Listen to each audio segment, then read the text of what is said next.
Blacks in custom suits. That the journey is more than pastoral anniversaries. That the faithful of God will endure some other stuff. The other stuff they don't teach you about in most schools. The other stuff that preachers hide when they stand so you don't see their wounds. My God. And when you get involved in ministry, the reality is that those moments of other stuff will make you pen letters of resignation. That other stuff will tell you to pray to God and tell God you can have this church. That other stuff will make you reach into the gospel of Marvin Gaye and say, it makes me want to holler and hold my hands. When you walk faithfully with God, you will deal with some days of disappointment. Some times of trouble. Some seasons of storm. Some moments of misery. Because every day with God doesn't always make you want to shout. If you would understand that there are some other stuff to go through, it helps you put on some new hermeneutical lenses for Mark chapter 8. I think since I was in seminary, I'd use some seminary vocabulary. Amen. That in Mark chapter 8, you know that you really can't talk about anything Jesus does without putting it in context to what has been going on. Yes. So allow me to give you the context so you don't miss the content. Background so you don't get lost in the breakdown. In Mark chapter 8, Jesus has fed 4,000 people with 7 loaves of bread. And strangely enough, the disciples can't understand how he did it. What bothers Jesus is that 2 chapters earlier in chapter 6, he's fed 5,000 with less. And what he can't understand is how can I feed 5,000 with less and you see me feed 4,000 with more and you still don't get it. Come on, Doc, help us, preacher. He recognizes that their eyes are open, but they can't see. So in order to press perception, he goes to Bethsaida. And in divine omniscience, he knows there's a man there who's going to be brought that he is blind and Christ might restore his sight. Blind man is brought to Jesus, and you seminarians know that really giving sight to the blind is no big deal for Jesus. It is the most pervasive miracle he works while on earth. Jesus gives sight to the blind easily. Yes, sir. Matter of fact, he's got a PhD in it. He said in Luke chapter 4, the Spirit of the Lord is upon me because what God has called me to do is to restore sight to the blind. It's easy. Amen. Jesus heals blind folk all the time. John 9, John 11 heals blind folk and the Pharisees get mad. John the Baptist is locked up in jail, and when he sends disciples to ask if Jesus is the one, Jesus opens blinded eyes and says, now go tell John what you saw. Work with it, son. Matter of fact, in Matthew, Jesus does a 2-for-1. 2 blind brothers show up. And in one miracle, they both get their sight back. And if that's not enough, 2 chapters from now, in chapter 10, Bartimaeus is going to show up. You know that blind brother on the side of the road.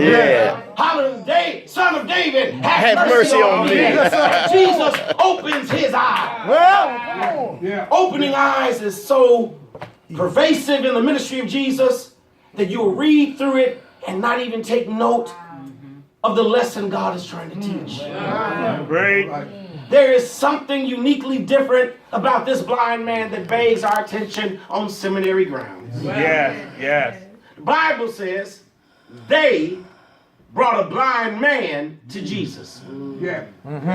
And I'll suggest to you in your exegesis of Mark 8 that whatever is going to happen to this brother, it would not have happened if there wasn't some they that brought him there. God. He didn't get to Jesus by himself. there are some they Yes, sir. that are responsible for him being there. Let me pause and just tell you that whatever success you experience in ministry, Right there. you never get there By yourself. by yourself. There's always a they who's responsible for helping us do the work that God has called us to do. Yes, sir. And the shameful thing in our churches that plays itself out in Mark 8 is that the they are anonymous. My God. Nobody gives credit to the they. President McCoy, what hurts so many churches is that they can't grow beyond the insecurity of the pastor's need to be the only one recognized. Jesus. And if you want to see ministry flourish, I double dog dare you to every Sunday you get up, acknowledge some they. Acknowledge them ushers that show up every Sunday. Acknowledge the sound team, even though they mess up the microphone.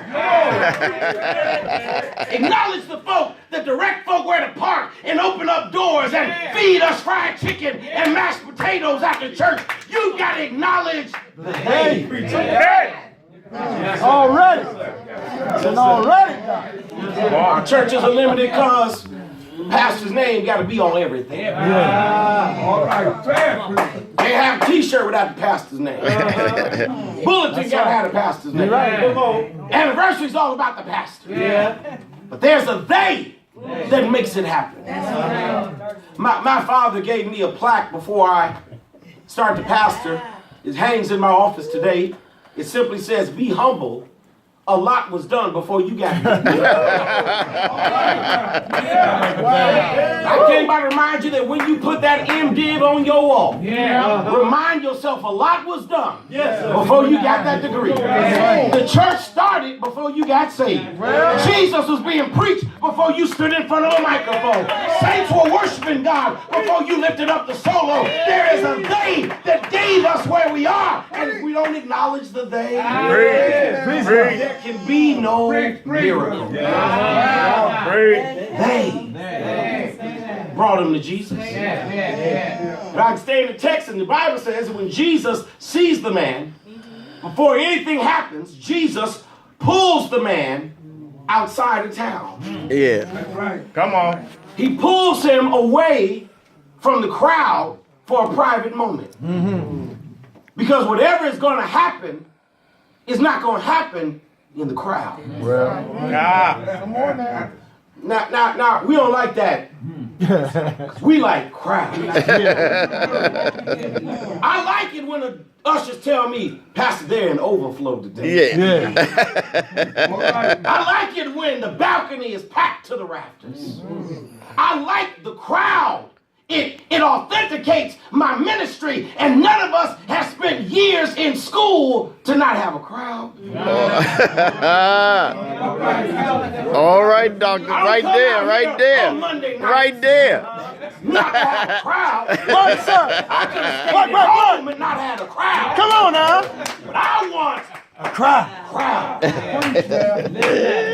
Jesus declares, I want you to understand that the foundation of your ministry is not found in public performance, but in personal private. It's not how many folk you stand in front of. It's the God you kneel before. It's not how many folk that shout. It's how loud you lift your voice up to the Lord. That your public ministry can never exceed your private devotional life with God. Oh, you helping us, Doc. And could our churches be suffering? Because we have too many folk that stand before the crowd that ain't knelt before the Lord. My God. There it is. There it Jesus is. says, get out the crowd so I can get you ready. Yeah. Now, when Jesus pulls the man outside the crowd, Pastor Nichols, watch what the Bible says. The Bible says he spit in his eye. That's what it said. Now you're holier than I am, because that don't bother you. But Jesus spits in a man's eye.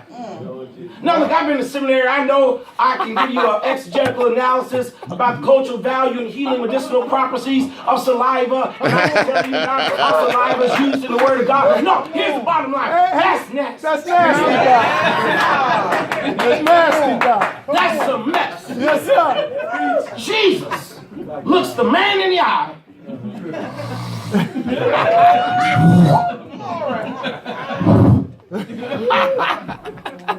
Jesus looks the man in the eye. Lord have mercy.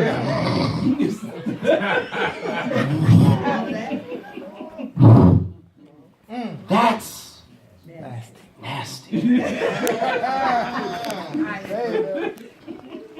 That's what ministry is. Yeah. It is moment after moment of enduring. God have mercy. Boy, you helped us, Doc. Can I argue my case? Please. And it's Jesus who does it. Not some witch doctor. Not some old wife.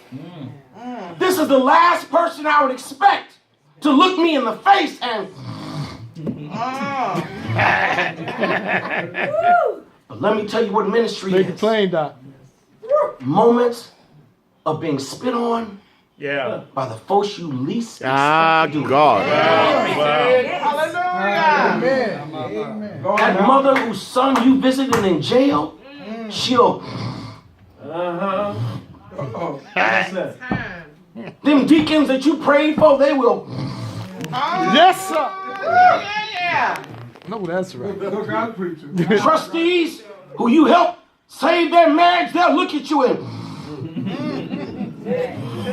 Better tell it. People you've done the most for Yeah. in the body of Christ have a tendency Yeah. to look you in the face and...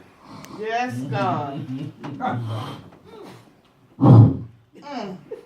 There's some mess in ministry. Yeah. Can I argue my case? Argue, Doc.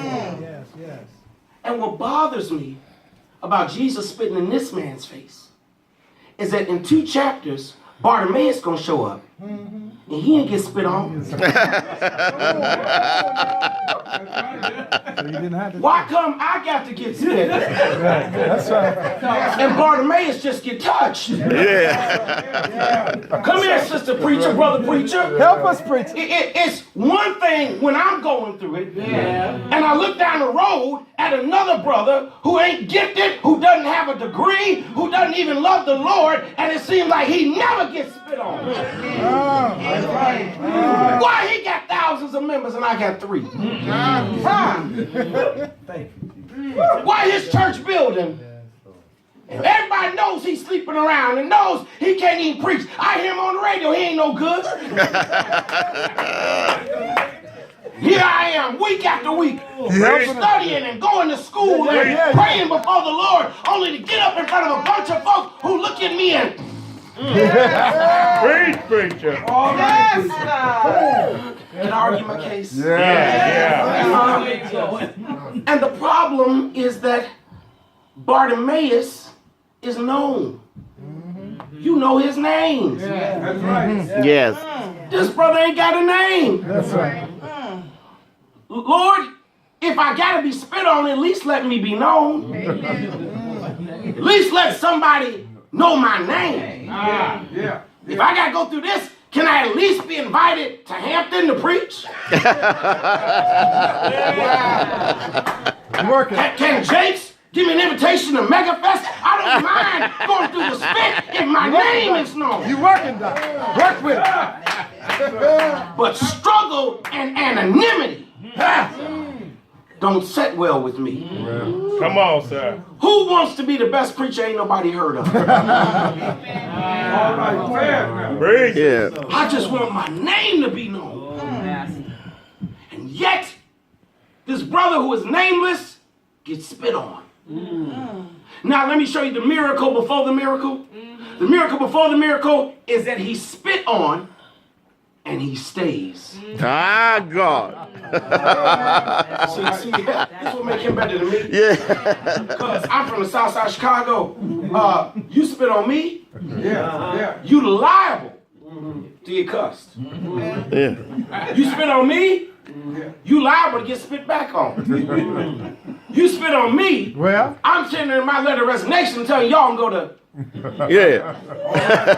This brother modeled something that I want to press on you in ministry. That's right. That ministry requires some stick-to-itness. Yeah. that's right. It requires some steadfastness. Yes, sir. It requires some faithfulness. Yeah. That even when you've been spit on, you recognize that I'm not doing this for the crowd. I'm doing this because I've been called. And even if they don't appreciate it, even if they don't shout, even if they don't clap, I know the Lord called me here.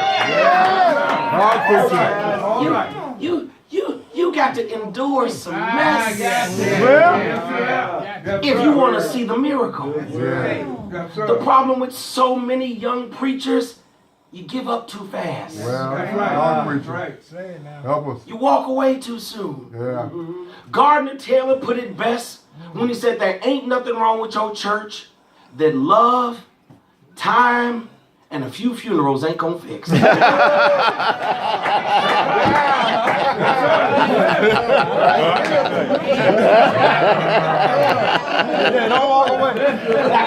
Now, if you don't like Gardner Taylor's version, Yeah. let me give it to you in Bible.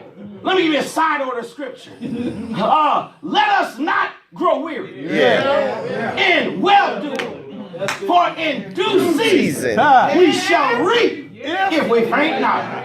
Beloved, I came by to teach you tonight that there are 4 seasons in the natural world. Yeah. But in the spiritual world, there are 5.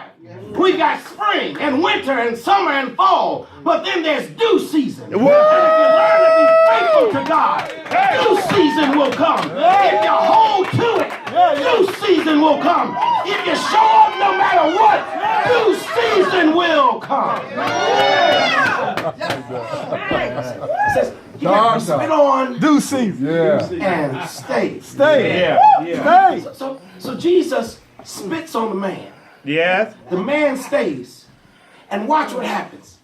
Jesus says, what do you see? Man says, well, I see men walking like trees. Mama. It ain't over because the people look like trees. The miracle's not done. He can see a little, but the people look like trees. His eyes have been opened, but people look like trees. He has confused people with things. Have mercy.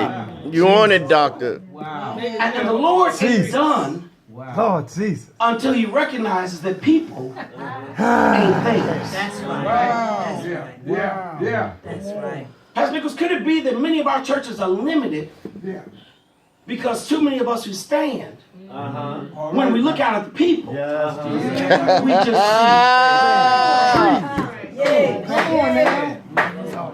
When you stand before the people of God, what do you see? All right now. Yeah. If you just see Negroes that get on your last nerve, Lord you Jesus. see things. If you just see folk that don't tithe the way they should, you just see things. If you see sisters as potential concubines, Come on up. you just see things. Yeah.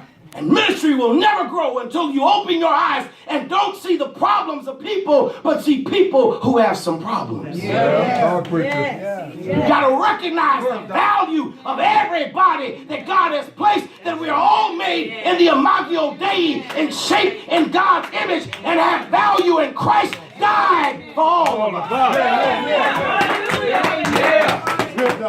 That when God calls you before people, he's called you to lead sheep and goats. Well,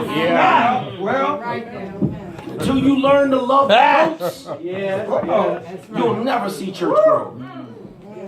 He says, I see people like trees. Now say with me exegetically, who is he looking at? Because the brother right in front of him is Jesus. Yeah. So part of the indictment is that I don't see Jesus clearly. Ah, God. Glory. That's good. Come, boy.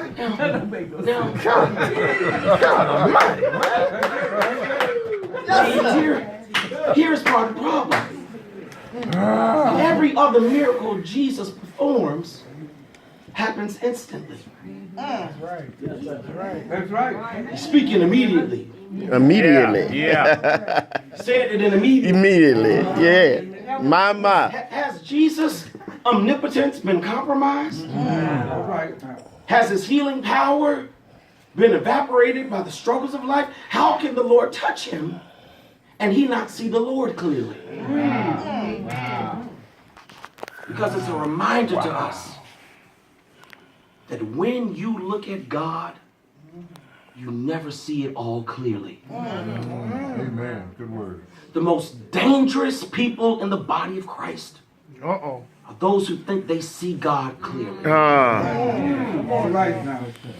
That you know everything about God. All right. Can I tell you, biblically, you never see God.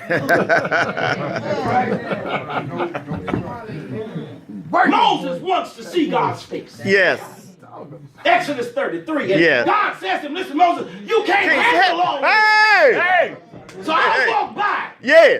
And when I'm down the block, you Yeah. come out that cliff. Yeah. And you'll see the remnant of where I was, but you'll never see all of me. Ah, God. Paul declares that no matter how educated you are, how anointed you are, you still see through a glass. Ah, Lynn.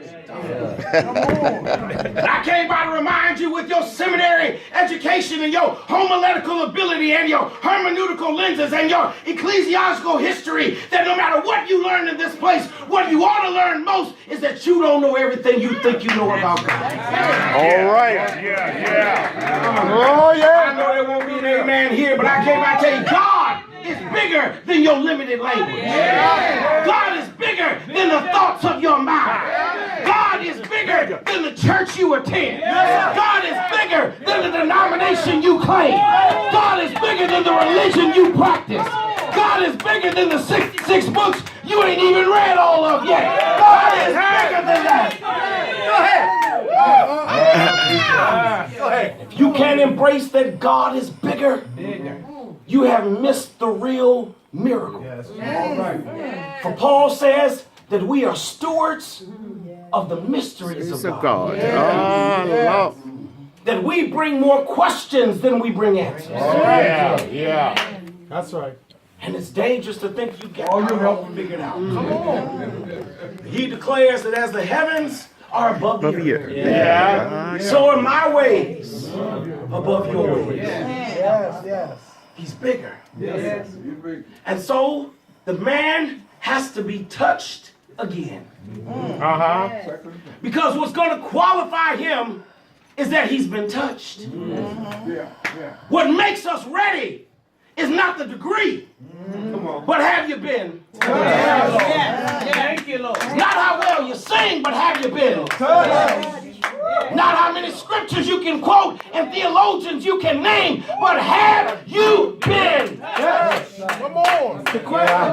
I feel Baptist right here. Yeah. Channel the spirit of my grandmother, you say, shackled with a heavy burden. Beneath the load of guilt and shame. But then the hand of Jesus touched me. And now I'm no longer the same. He touched me. Oh, he touched me. And all the joy that floods my soul.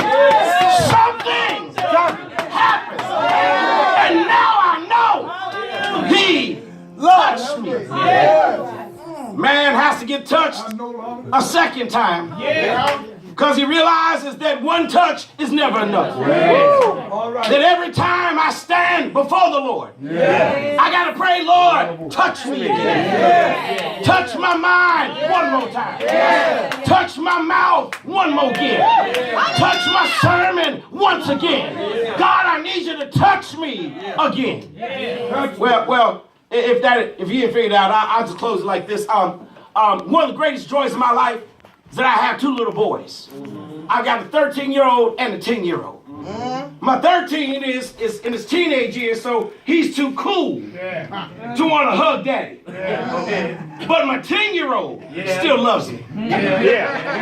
He gets excited when I come home.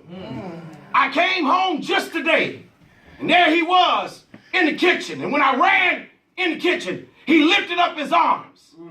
I picked him up. I flipped him around, and I sat him down. I started walking away to put my bag down. And I heard him say, "Daddy, do it again." So I went back over to it. I picked him up. I flipped him over. I sat him down. I made my way out the room. And there he goes, "Daddy, do it again." So I went and picked him up. And I flipped him over. And I sat him down. "Daddy, do it again." And I just came by to tell you that if you don't learn to learn any prayer, I want you to learn to pray, "Daddy, do it again. You blessed me last week. Do it again. You carried me through the last storm. Do it again. You answered my prayer last month. Do it again. You helped me preach last Sunday. Do